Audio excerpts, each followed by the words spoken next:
The pearl of the Indian Ocean, Sri Lanka, often called the most beautiful island in the world, rises from the sapphire blue waters of the Indian Ocean like a jeweled crown.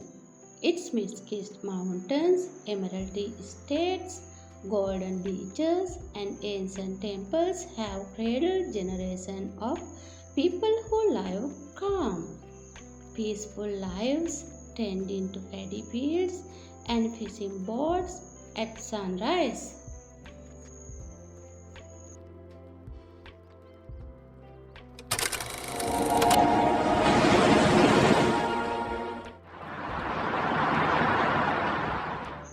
One grim November, the sky darkened earlier than usual.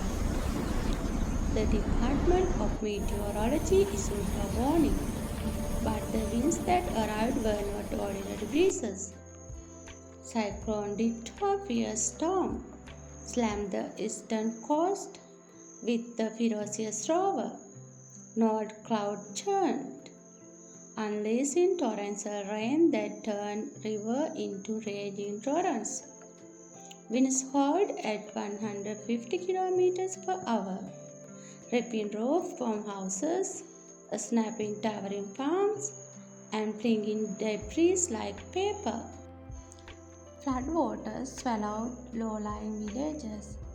Landslides cascaded down hill slopes, burying paths and farms.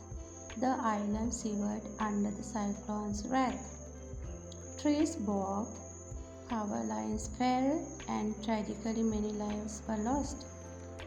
For days, the island seemed to hold its breath, the air thick with the smell of wet earth and sorrow.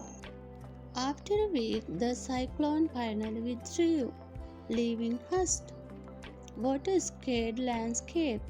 Yet, as the clouds cleared, a hopeful glow spread across the horizon.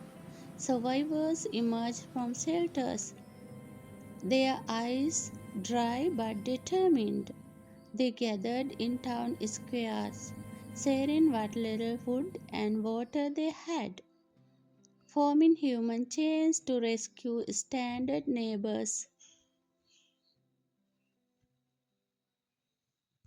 International aid arrived, relief train landed, NGOs set up field hospitals, and neighboring countries sent supplies.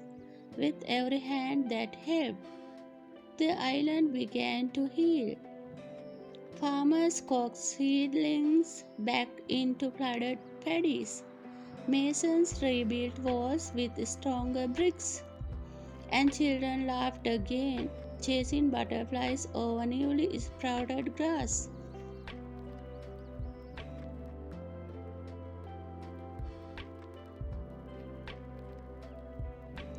Weeks turned into months, and the island blossomed brighter than before. The tea estates regained their verdant hue, temples shone with fresh paint, and the seas welcomed fishermen back. Travelers from across the globe came witness the resilient spirit of Sri Lanka, whispering that the island's beauty now glowed with an even deeper human light.